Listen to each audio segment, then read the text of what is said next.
Hi, I'm Pastor Tom Winnick. Today's topic is up here on the board. What is sin? Now, I'm not going to talk to you about what sort of things are sinful, but I'd like to take it a little deeper. I'd like for us to think about what makes something sin. I have on the board three things that are common in our society. First one on top is true of many individuals, also of several denominations. They would say that sin is simply breaking God's rules. To break the Ten Commandments, that is something that is sinful. The one underneath that is when we're hearing the news a lot lately where people say, well, the church has to get with the times. It is a belief that sin is simply what society deems to be harmful, and we can change that as time goes along.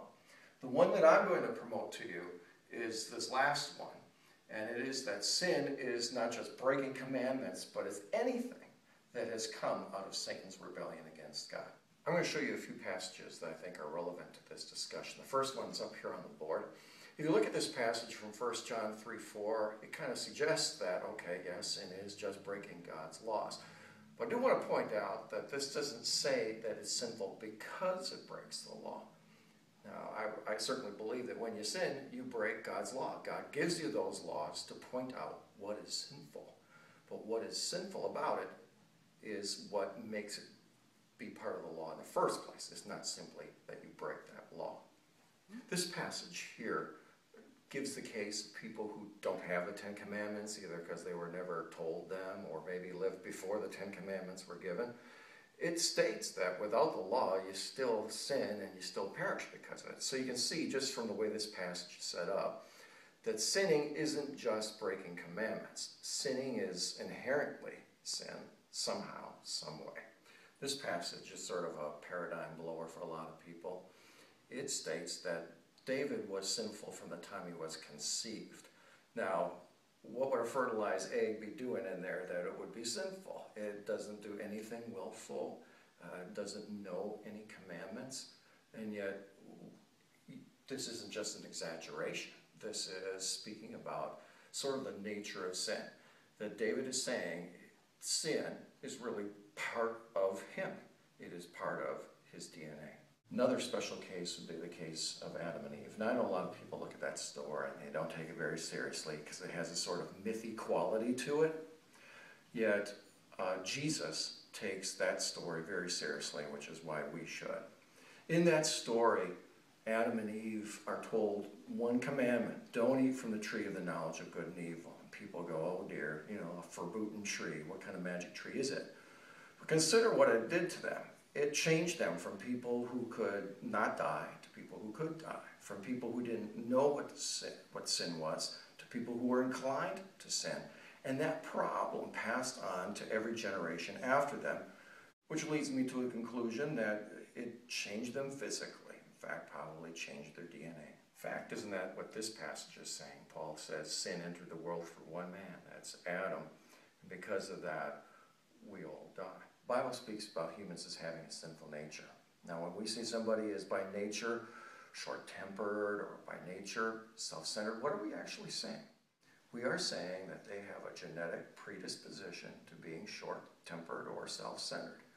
And that is what the Bible is saying about us. We have a genetic predisposition to being sinful. Isn't that what Paul's saying about himself in Romans 7, verses 18 to 20? He says, I know that nothing good lives in me, that is, in my sinful nature. For I have the desire to do what is good, but I cannot carry it out. For what I do is not the good I want to do. No, the evil I do not want to do, this I keep on doing. And now if I do what I do not want to do, it is no longer I who do it, but it is sin living in me that does it. So if sin is something that is a distortion within ourselves caused by Satan ultimately, does it really make sense for people to say that we need to change the law or change what we see as sinful to get with the times? Sin is what it is. It is from Satan ultimately. So even if we define it differently, that doesn't change what it is. It doesn't change the way God thinks about it. This understanding of sin also gives an interesting insight into why Jesus had to be born of a virgin. A lot of people scoff at that story and say it's impossible, but it serves a real purpose in God's plan. Jesus had to come into this world and be a sinless human being. So he had to be born of a human being. But he was only born of his mother, not of Joseph, but rather God on the other side of it. Had he been born of Joseph, he would have been the same as you and I. He would have had the genetic disposition to sin and would have been sinful from the time his mother conceived him. This also puts an interesting light on a very big struggle in society, and that is the issue of homosexuality. A lot of those people, a lot of Christians who define sin as breaking a commandment would hail to commandments in Leviticus, for instance, against homosexuality and things in the New Testament as well. And they would argue that it is simply a matter of choice. A lot of people who are homosexual say they've never known anything other than that. They've always felt that way, and they would claim that they were that way from birth. What this says, what I'm talking about says, is that every sin we have is what we were born with. That is our problem.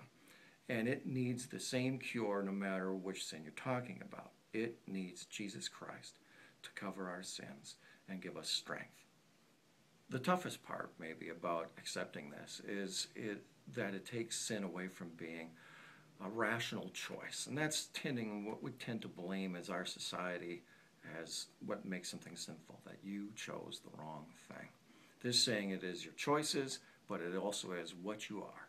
And what you are culpable for. So that means that we need Jesus, and we need him as soon as possible in life. There's nothing in the Bible to suggest that we get a free pass from sin because we're young or because we're isolated from the law or any other because. Because we are human, we die. And if we are able to die, then we're able to be damned. So we need the cure for sin. We need Jesus Christ.